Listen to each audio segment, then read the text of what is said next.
Hey, what's up? So please go check out the previous part to gauge your bearings so you can know what we're talking about here. But in the previous part, I was talking about my interest in the health and fitness industry and how I wanted to convert myself into an influencer in that regard, as opposed to just being a consumer of the content that I, have been consuming all these years from these experts all over the show.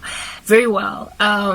Okay, so the first thing that I did was, because I got all fretful, you know how this whole journey in trying to make money for myself really quickly, like just to get out of this obscurity and squalor, was inspired by me being taken for granted by people who were trying to exploit the situation that I'm in. So I figured I need to stop making my own money, and I don't care how long I've been in this. I've been waiting on God for like ever and a day, and frankly, I'm sick and tired of just waiting. So I'm just going to see. I mean, I was already doing much, but I exerted more pressure on myself than I could take, and I am going back down to homeostasis now, because I realized why God even embarked me on that journey in the first place. It was so that I could find these things out and then come and share them with you. So in then commencing these endeavors of mine to try and get out of this squalor, the first thing I started was build a website using WordPress, of course, the tools there. First, I built a website using Wix, but it just fell apart because Wix does not have a base already that if you write, your stuff gets recommended to it, whereas WordPress does. So I was like, I'm not about to go and build a base. I don't have anybody in my life. I can't say, read my article and forward it to some friend. I don't have one, okay? So literally, I have no one. Everybody, if you don't know my story, watch all my other content. Then you will learn how sorrowful my state is. Anyway, whatever. So I started a website. I built a website. It took me a day and a half, and finally it was up and running, and it is a non-paid plan, so it's pretty shoddy looking. It's not the best I've done. The one on Wix looks better, but it does not have a baseline audience, so I just left it. Very well. So I built a website that I hope to one day buy the premium plan of, so I can make it look a lot better. But what was important for me is to have a blog section of that website so I can write health and fitness content. That's the first thing I did. And then after building this website, I was like, okay, very well, now it's up and running. I will link I not only built a website, but I started a YouTube channel just for nutrition. I've got one for fitness where I just do these videos that barely get viewed. Okay, very well, whatever, YouTube, do you, okay? But the nutrition one, I decided that I was going to do voiceovers instead of myself talking. Because I needed to be able to read a script as I speak, because remember, I'm not as proficient in health and fitness as I am, for instance, with the gospel, where I can just speak out of my mind, off the top of my head. So I need to be able to read a voiceover, and if at all I'm going to be doing a voiceover that I'm reading from a script, I need to have stock footage. So I need to use software like Canva or download images from Pixabay or Pixels or whatever. These are researches that I actually did. Like, I went and learned how to create a stock video. Where do these people find these little videos that correlate with what they're speaking? And I learned a wealth of information there, and I have already produced some content using this. So thank you, Jesus. Okay, so now I am officially one of those B-roll footage people. I've always wanted to be one. I never knew how they did it, but now I found out. Okay, cool. Faceless. I've got a faceless nutrition channel where there is a voiceover and I speak about the nutrition. But the content, the script for this, faceless channel, I needed to research. I don't have money to go and pay somebody on Fiverr to do a script for me. I needed to come up with my own script, okay? But I could not come up with it from the top of my brain. I needed to research, because like I said, it doesn't come naturally for me. Fitness and health, even though it's a passion. And I was like, I could either just go on Google and just find out a whole bunch of things and put them together in a whatever, or I could try and find a quick win way. Plus, I need to do articles. I need to write actual articles on my blog about health and fitness, and so that I have got like a whole portfolio of health and fitness. I need to have YouTube videos. I need to have YouTube videos for fitness and for nutrition. And I also have to have a blog where I every so often give advice and I guess document my journey. Okay, got the blog up and running. Well, yeah, up and running, but no content. Okay, and then I got the nutrition YouTube channel up and running, no content. The fitness channel, I've been uploading content on it with my little weird exercises on it. Okay, cool.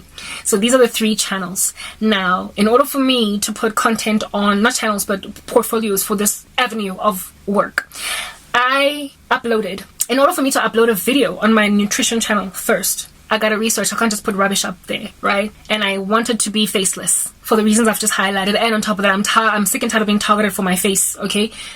People, when they see me and they realize my life, they are like, ha, let's, anyway, whatever, moving on. And then the blog, I had to write real stuff that is going to be respectable in the industry. Can't just write rubbish. So I already have the gift of the gab. I have the gift of oratory. I can write, but I mean, so what if you can write if what you're writing is not even factual? It can't be backed up by anything, given that the field within which you are writing is factual. It is scientific. It is not an opinion-based environment. It's largely facts. So you can't just speak hogwash. You can't be a hillbilly in that space. Karabo? Not that you're ever a hillbilly. But anyway, whatever. Cool beans and bananas. So that's what I did. All right. But now here it is that I've got these skeletons. I've got the skeleton nutrition channel that I have plans for. And it's like got all the beauty. Like it looks pretty. I've put in a banner. I've got a logo. Boom. I'm an expert at starting YouTube channels. Because I've got so many, thanks to YouTube persecuting the living daylights out of me. I've got tags.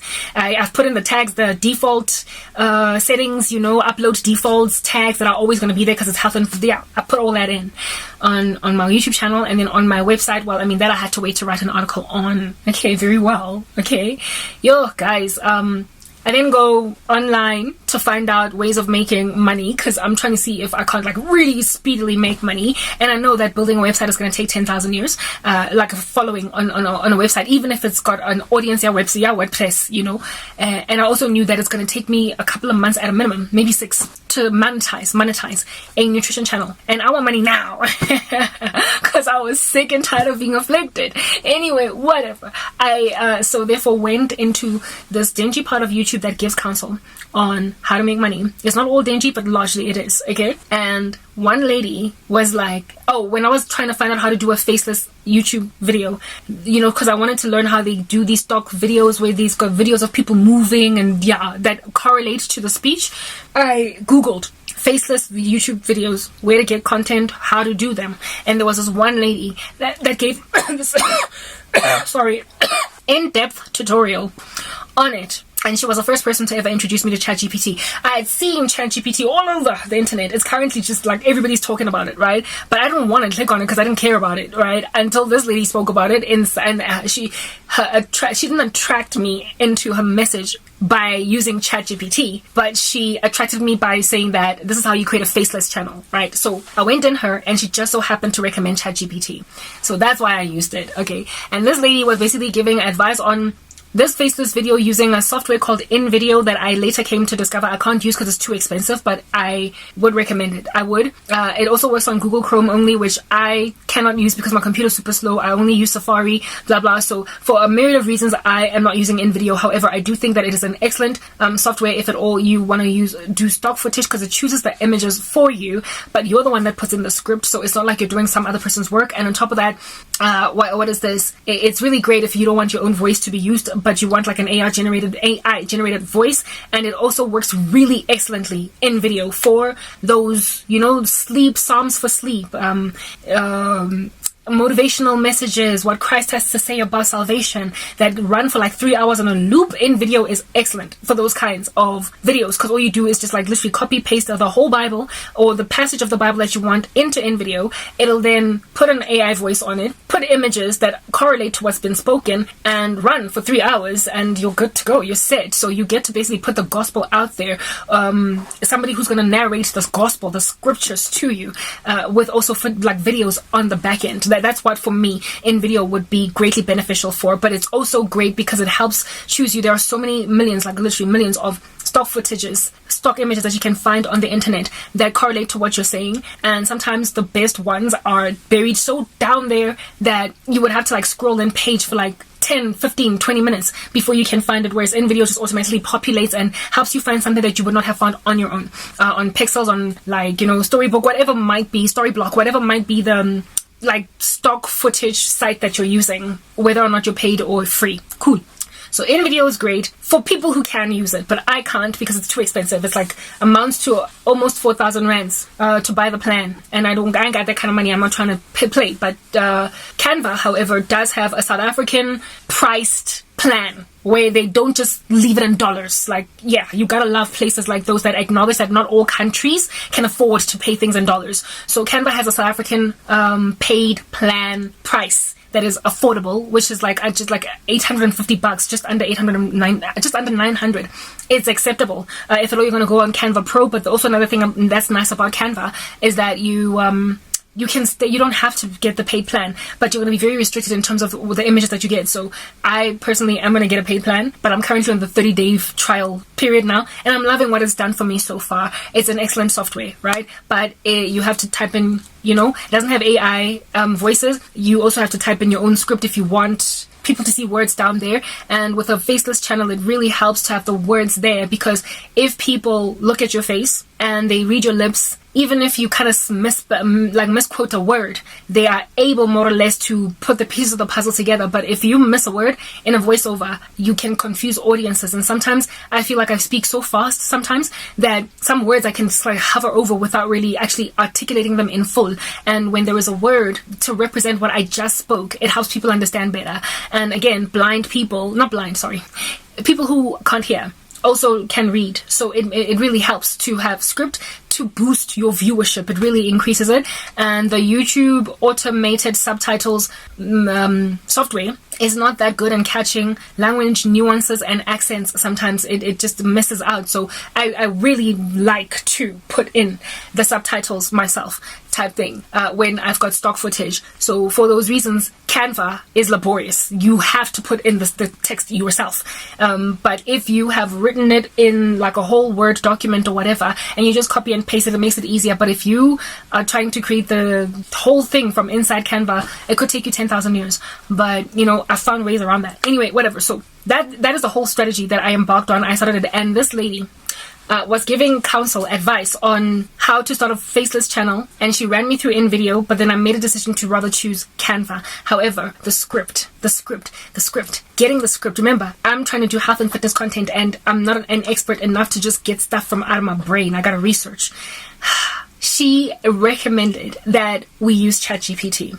And she was covering a topic on dogs, but I knew that I wanted to do health and fitness. So I just came up with a random fruit at the top of my brain. Not fruit, but like health food. I thought up sunflower seeds. All right. My first ever video was on sunflower seeds. If at all you've been to my fitness channel, not my fitness, my nutrition channel, sunflower seeds, guys. And I typed into ChatGPT the nutritional benefits of sunflower seeds, guys. Write me a script, a 10-minute YouTube script on that. The information that it produced, I was out of my mind. I was shocked. The quality, and again, it's grammatically correct because it's written by a machine. There are no typos, no spelling errors, nothing. And I was like, wow. I was shocked out of my mind, the depth of information. And I thought that it was a 10-minute script with or without an AI voice, with my own voiceover or whatever. And then I produced a video using just ChatGPT because it was good enough. I not only asked for the thingy, and not only asked for the body of information, I also asked for a YouTube description for such a thing as that, and the title, and everything was just so beautifully produced. I was like, this thing is thinking for me. What's going to happen to my innovation? I was immediately goosebumped. I was immediately disquieted, albeit pleasantly surprised, because I was like, I won't ever have to think again because of this. And because I was in a desperate space, I was walking in a sinful propensity. I was like, I'm just going to keep manufacturing 10 or 20 of these a day and get all this content out as quickly as I can so I can grow my channel. But then God met me halfway and he arrested me. And I'm about to explain to you how he did that in the next part.